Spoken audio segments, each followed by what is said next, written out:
నమస్కారం మిత్రులారా. హిందూ సంప్రదాయంలో గోత్రాలకు విశేషమైన స్థానం ఉంది. మనందరికీ గోత్రాలు ఉంటాయి. ఏ గుడికి వెళ్ళినా ముందుగా పూజారులు అడిగేది గోత్రాలని. మీ గోత్రం ఏంటి బాబు? ఏ చిన్న పెద్ద శుభకార్యాలు జరిగినా ఈ గోత్రాల ప్రస్తావన వస్తుంది. మన వివాహ వ్యవస్థలో కూడా ఈ గోత్రనామాలు ఎంతో ప్రాముఖ్యత సంతరించుకుంది. అసలు గోత్రం అంటే ఏంటి అనేది చాలా మందికి తెలియదు. స్త్రీలకు వివాహం జరిగిన తర్వాత గోత్రాలు మారుతుంటాయి. అసలు వివాహం అయిన తర్వాత స్త్రీలకి గోత్రాలు ఎందుకు మారుతాయి? అసలు ఈ గోత్రాల ప్రస్తావన ఏ కాలం నుంచి వస్తుంది? గోత్రాల వెనుకున్న ఈ సైన్స్ ఏమిటి? ఒకే గోత్రం ఉన్న వాళ్ళు ఎందుకు వివాహం చేసుకోకూడదు? స్త్రీలకి వివాహం అయిన తర్వాత ఎందుకు గోత్రం మారుతుంది? ఇవన్నీ ఈ వీడియోలో తెలుసుకుందాం. ఇంతవరకు మా ప్రైమ్ ఛానల్ని సబ్స్క్రైబ్ చేసుకోకపోతే సబ్స్క్రైబ్ చేసుకోండి. అదేవిధంగా బెల్ బటన్ కూడా నొక్కేసి పెట్టండి. ఎందుకంటే మేము చేసే వీడియోలు సరాసరి మీకు అందుతాయి. ఇక విషయంలోకి వస్తే, సనాతన హిందూ ధర్మంలో ఈ గోత్రాల ప్రస్తావన యుగయుగాల నుండి వస్తుంది. పురాణాలలో ఈ సత్యభామ జాబాలి కథలో మొట్టమొదటిగా ఈ గోత్రాల ప్రస్తావన వస్తుంది. ఈ సత్యభామ జాబాలి కథ చాందోగ్యోపనిషత్తు 4వ అధ్యాయం 4వ ఖండంలో వినిపిస్తుంది. అసలు ఏంటి ఈ సత్యభామ జాబాలి కథ తెలుసుకుందాం. మన పురాణాల్లో చెబుతున్న విధంగా ఒకానొక సమయంలో గౌతమ మహర్షి శతద్రువ నది తీరంలో, ఈ శతద్రువ నదిని మనం ఇప్పుడు సక్లైన్ నది అంటాం, ఆ సక్లైన్ నదీ తీరంలో, శతద్రువ నదీ తీరంలో ఆయన కుటీరం ఏర్పాటు చేసుకొని విద్యార్థులకు బ్రహ్మ విద్యను నేర్పుతున్నాడు. ఆ సమయంలో ఒక 10 ఏళ్ల కుర్రాడు ఆయన దగ్గరికి వచ్చి తనకు విద్య నేర్పించాలని గౌతమ మహర్షిని కోరాడు. పురాణ కాలాలలో గురుకులాల్లో విద్య నేర్చుకోవాలంటే విద్యార్థులకు ఒక ప్రత్యేకమైన నియమం ఉండేది. వారికి ఉపనయనం అయితేనే గురుకులాల్లో విద్యను నేర్పించేవారు. గౌతమ మహర్షి దగ్గరికి వచ్చిన పిల్లాన్ని గమనిస్తే మాత్రం ఆ పిల్లోడికి ఉపనయనం కాలేదని తెలుసుకున్నాడు గౌతమ మహర్షి. దాని తర్వాత రెండో నియమం ఏంటంటే, గురుకులాల్లో విద్య నేర్చుకోవాలంటే కొన్ని సమిధలు తీసుకొని రావాలి. ఈ సమిధలు ఏంటంటే రావి, మేడి, జువ్వి మొదలైన కర్రలు. ఇవి యజ్ఞానికి, హోమానికి ఉపయోగిస్తారు. గురుకులాల్లో విద్య నేర్చుకోవడానికి వచ్చే విద్యార్థులు ఈ కర్రలను తీసుకొని వస్తారు. ఇవి కూడా ఆ విద్యార్థి తీసుకొని రాలేదు. విద్య నేర్చుకోవడానికి వచ్చిన ఆ పిల్లోడిని గౌతమ మహర్షి, నీ గోత్రం ఏమిటి, నీ వంశం ఏమిటి అని అడిగాడు. ఆ పిల్లోడు ఈ గోత్రం గురించి తెలియకపోవడంతో తన వంశం ఏంటో గోత్రం ఏంటో కూడా చెప్పలేకపోయాడు. దీంతో నీ తండ్రి ఎవరు అని ఆ పిల్లోడిని అడిగాడు. తన తండ్రి ఎవరో కూడా ఆ పిల్లోడికి తెలియకపోవడంతో నీ తండ్రి ఎవరో తెలుసుకొని రావాలని చెప్పాడు గౌతమ మహర్షి ఆ పిల్లోడితో. ఆ మాట విన్న ఆ పిల్లోడు పరుగున వచ్చి తన తల్లిని గౌతమ మహర్షి ఏ విధంగా చెప్పాడో, తన గోత్రం ఏంటి, తన వంశం ఏంటి, తన తండ్రి ఎవరని తల్లిని అడిగాడు ఆ పిల్లోడు. దీంతో ఆ తల్లి ఏం చెప్పిందంటే, తన చాలా కాలం చాలా ఇళ్లల్లో పనిచేశాలని, ఆ సమయంలోనే వారిని ఇళ్లలో పనిచేసే వారిని అన్ని పనులు చేసి సంతృప్తి పరచాలని, ఆ సమయంలోనే నువ్వు పుట్టావని, నీ గోత్రం ఏమిటో నీ వంశం ఏమిటో తనకు తెలియదని తెలియజేసింది ఆ తల్లి. నా పేరు జాబాలి, నీ పేరు సత్యకామ, అది మాత్రమే తనకు తెలుసని, దాని తర్వాత తన వంశం ఏంటో తన గోత్రం ఏమిటో నీ తండ్రి ఎవరో తెలియదని చెప్పడంతో యథాతథంగా ఆ పిల్లోడు ఇదే మాటల్ని గౌతమ మహర్షితో తెలియజేశాడు. ఈ పిల్లోడిలో ఉన్న నిజాయితీని మెచ్చి గౌతమ మహర్షి ఆ పిల్లోడిని గురుకులంలో చేర్చుకొని విద్యాభ్యాసం నేర్పించాడు. విద్యను ఆ పిల్లోడికి నేర్పించాడు గౌతమ మహర్షి. గోత్రం గురించి ప్రస్తావనలో ఇది మొట్టమొదటి ప్రాచీనమైన కథ. ఈ కథనే పురాణాల్లో చెప్పబడింది. ఈ కథ ఆధారంగానే గోత్రం గురించి ప్రపంచానికి తెలియజేయబడింది. గోత్రం అంటే ఏమిటో అర్థం తెలుసుకుందాం.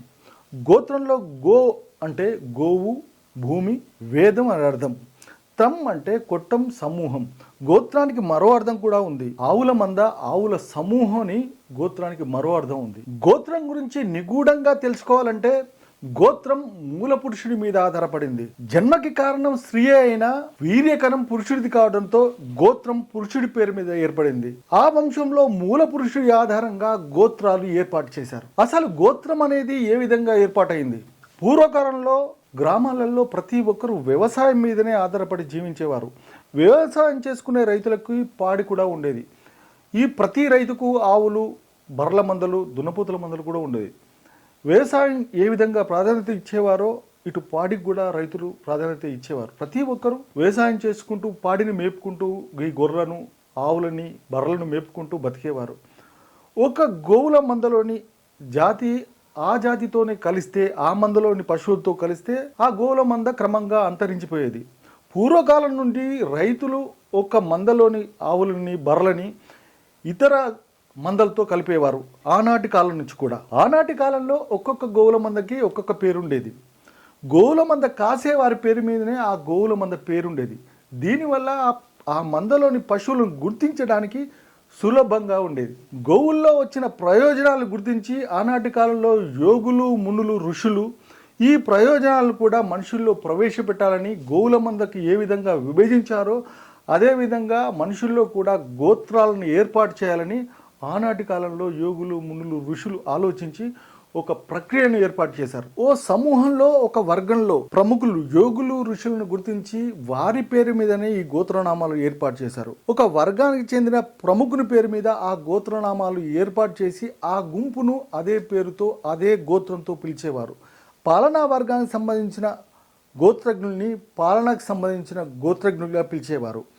ఆనాటి నుంచి ఈ విధంగా గోత్రాలను పూర్వకాలం నుండి ఏర్పాటు చేయడం జరిగింది. ఒకే గోత్రంలో విభేదాలు, సమస్యలు తీర్చడానికి కొంతమంది పెద్దలను కూడా నియమించారు ఆనాటి కాలం నుంచి. ఒక గోత్రజ్ఞుల్లో వచ్చే సమస్యలను గుర్తించి వెంటనే తీర్పులు చెప్పి ఆ సమస్యను తీర్చేవారు ఆ పెద్దలు. గోత్రాలు ఏర్పడిన తర్వాత గోత్రజ్ఞుల్లో వచ్చే సమస్యలు తీర్చడానికి ఆనాటి కాలంలో గోత్రపతులను కూడా నియమించారు. ఈ గోత్రపతులు ఎక్కువగా ఋషులే ఉండేవారు. దానిలో సుప్రసిద్ధులు భరద్వాజుడు, శాండిల్యుడు, కశ్యపుడు మొదలైన వారు ఉండేవారు. ఈ గోత్రాల గురించి వివరిస్తూ స్వామి భాస్కరానంద ది ఎసెన్షియల్ ఆఫ్ హిందూయిజం అనే పుస్తకంలో ఈ గోత్రాల గురించి పూర్తిగా వివరించడం కూడా జరిగింది. గోత్రాలు ఏర్పడిన తర్వాత ఒకే గోత్రంలోని వారందరూ రక్త సంబంధికులని, వారు అన్నా చెల్లెల వరుస అవుతారని ఆనాడే ఒక నియమాన్ని ఏర్పాటు చేశారు. ఒకే గోత్రంలోని వారు వివాహం చేసుకుంటే జన్యుపరమైన సమస్యలు వస్తాయని, పుట్టబోయే పిల్లలు అనారోగ్యాలుగా పుడతారని ఆనాడే ఏర్పాటు చేశారు ఈ నియమాన్ని. దీంతో సగోత్రికులను పెళ్లి చేసుకోవద్దని, వేరే గోత్రం వారిని పెళ్లి చేసుకోవాలని పురాణ కాలం నుంచే ఈ గోత్రం ఏర్పడిన తర్వాత ఈ నియమాన్ని ఏర్పాటు చేశారు. దీన్నే శాస్త్రీయ పరంగా, సైన్స్ పరంగా తెలుసుకున్నట్టయితే మానవ శరీరంలో 23 క్రోమోజోములు ఉంటాయి. దీంట్లో సెక్స్ క్రోమోజోములు తల్లి నుండి తండ్రి నుండి ఒక జత ఉంటాయి. ఈ క్రోమోజోములను బట్టే పుట్టబోయే బిడ్డ ఆడపిల్లనా మగపిల్లనా అనే జెండర్ను తెలుసుకునే అవకాశం ఉంది. గర్భధారణ సమయంలో చివరి క్రోమోజోము XX అయితే ఆడపిల్ల అవుతుంది. గర్భధారణ సమయంలో XY క్రోమోజోమ్ చివరి క్రోమోజోమ్ అయితే మగపిల్లవాడు అవుతుంది. X తల్లి నుంచి వస్తే Y క్రోమోజోము తండ్రి నుంచి వస్తుంది. Y క్రోమోజోము ఎప్పుడు Xని కలవదు. Yకి ఒక ప్రత్యేకమైన స్థానం ఉంది. ఈ Y క్రోమోజోము మగ వంశంలో మాత్రమే ఉంటుంది. ఈ Y క్రోమోజోము తండ్రి నుంచి కొడుక్కి, కొడుకు నుంచి మనవడికి, మనవడి నుంచి మునివడికి వెళ్తుంది. ఈ Y క్రోమోజోమును స్త్రీలు పొందలేరు. ఈ Y క్రోమోజోము జన్యుపరంగా ఒక ప్రత్యేకమైన స్థానం కూడా కలిగి ఉంది. వంశవృక్షాన్ని గుర్తించడంలో ఈ Y క్రోమోజోము ప్రత్యేకత చాటుకుంటుంది. అందుకోసమే స్త్రీలు వివాహం అయిన తర్వాత తన భర్త గోత్రాన్ని పొందుతారు. సైన్స్ పరంగా ఇది ఇప్పుడు తెలియజేసిన మన పూర్వీకులు గోత్రాలు ఏర్పాటు చేసేటప్పుడే ఈ విషయాన్ని ఎప్పుడో తెలియజేయడం అనేది విశేషం. ఒకే గోత్రం, ఒకే కోవకు చెందిన Y క్రోమోజోములు ఒక జతగా ఉండవు. ఒకే వంశంలోని వారు, ఒకే గోత్రంలోని వారు వివాహం చేసుకుంటే లోపాలతో కూడిన ఫలితాలు వస్తాయి. ఇది ఇదే విధంగా కొనసాగితే పురుషులకు పుట్టుకకు కారణమైన Y క్రోమోజోమ్ పరిణామం కూడా తగ్గుతుంది. అదేవిధంగా Y క్రోమోజోమ్ శక్తిని కోల్పోతుంది. Y క్రోమోజోమ్ పూర్తిగా నశించిపోతుంది. వీరికి పుట్టబోయే పిల్లలు కూడా లోపాలతో కూడిన పిల్లలు పుడతారు. రాను రాను ఇదే వంశంలో Y క్రోమోజోమ్ లోపం వల్ల పురుషుల పుట్టుక మాత్రం ఉండదు అని ఆనాడే మన పూర్వీకులు తెలియజేయడం జరిగింది. గోత్ర వ్యవస్థ సైన్స్ అభివృద్ధి చెందక ముందు ఏర్పాటు చేయబడ్డ ఒక పటిష్టమైన వ్యవస్థ. జన్యుపరమైన లోపాలు తలెత్తకుండా పుట్టబోయే బిడ్డడు ఆరోగ్యంగా పుట్టడానికి, Y క్రోమోజోమ్ను రక్షించడానికి మన పూర్వీకులు సగోత్రికుల మధ్య వివాహాన్ని నిషేధించారు. జన్యుపరంగా దీన్ని ఇప్పుడు సైన్స్ జీన్ మ్యాపింగ్ అంటుంది. మన పూర్వీకులు గోత్ర వ్యవస్థలో కొన్ని వేల సంవత్సరాల క్రితమే ఈ జీన్ మ్యాపింగ్ని గోత్ర వ్యవస్థ ద్వారా తెలియజేశారు.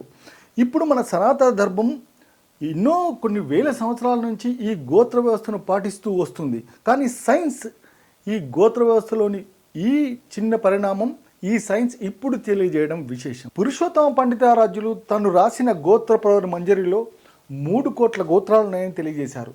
శుక్ల మధ్యందిన మహారాష్ట్ర బ్రాహ్మణుల్లో 188 గోత్రాలు ఉన్నాయని గోత్రావళి అనే పుస్తకంలో తెలియజేయడం జరిగింది. మొదట ఈ గోత్రాలు కేవలం బ్రాహ్మణుల్లో మాత్రమే ఉండేది. తర్వాత గోత్ర విశిష్టతను తెలుసుకొని ఇతర కులాలు కూడా తాము కూడా ఈ గోత్రాలను ఏర్పాటు చేసుకోవాలని ఇతర కులాలు గోత్రాలను ఏర్పాటు చేయడం జరిగింది. తర్వాత ఈ గోత్ర విశిష్టతను తెలుసుకొని అందరూ ప్రస్తుతం ప్రతి ఒక్కరూ ఈ గోత్రాలను కలిగి ఉన్నారు. గోత్రం అంటే మన పూర్వీకుల అభిజనం. మన వంశంలో ఏ మహాత్ములు పుట్టారు ఆ మహాత్ముల పేరు మీద మన గోత్రాలు ఏర్పడ్డాయి. బ్రాహ్మణుల గోత్రాల్లో ముఖ్యంగా మునులు ఋషుల పేరు ఉంటే, ముఖ్యంగా ఉదాహరణకి భరద్వాజుడు, కౌండిన్యసుడు, ఆత్రేయసుడు, భరద్వాజ గోత్రం, ఆత్రేయస గోత్రం, కౌండిన్యస గోత్రం అనే పేర్లు ఉండేవి. ఇతర గోత్రాలు ప్రకృతి ఆధారంగా ఏర్పడ్డాయి. మద్దిపాల, చెట్లపాల, కుంబాల, చెరుకుపాల అనేవి ప్రకృతి ఆధారంగా ఏర్పాటు చేయబడిన గోత్రాలు. గోత్రానికి నాయకత్వం వహించే వారిని గోత్ర పురుషుడిగా పిలువబడుతున్నారు. బ్రాహ్మణుల్లో చాలా మంది గోత్ర పురుషులే ఉన్నారు. బ్రాహ్మణుల గోత్రాలు సప్త ఋషుల ఆధారంగా ఏర్పడ్డాయి అంటారు. ఈ సప్త ఋషుల్ని బ్రహ్మ మానస పుత్రులను కూడా అంటుంటారు. ఈ సప్త ఋషులో ముఖ్యంగా భృగువు, అంగీరసుడు, కశ్యపుడు, అత్రి, వశిష్ఠుడు, అగస్త్యుడు, విశ్వామిత్రుడు మొదలైన వారు ఉన్నారు. వీరినే సప్త ఋషులు అని అంటుంటారు. ఇది మన్వంతర కాలం నాటి ఈ సప్త ఋషుల్లో గౌతమ మహర్షిని కూడా కొంతమంది చేర్చుతుంటారు. బ్రాహ్మణులు సప్త ఋషుల నుంచి వారి గోత్రాలు ఏర్పడ్డాయని నమ్ముతుంటారు. వారి గోత్రాల్లో కూడా సప్త ఋషుల పేరు మీదనే ఆధారపడి ఉన్నాయి. ఆ ఋషులే తమకు ఉత్తమ గతులు కలిగిస్తారని బ్రాహ్మణులు నమ్ముతుంటారు. భూములు కలిగిన వారు భూమన, భూమ, మండల అనే గోత్రాలు కలిగి ఉన్నారు. ముందుగా గోత్రాలు బ్రాహ్మణులు, వైశ్యులు, క్షత్రియులు మాత్రమే ఏర్పాటు చేసుకున్నారు. తర్వాత గోత్రాల విశిష్టత తెలుసుకొని క్రమక్రమంగా అందరూ ఈ గోత్రాలను ఏర్పాటు చేసుకున్నారు.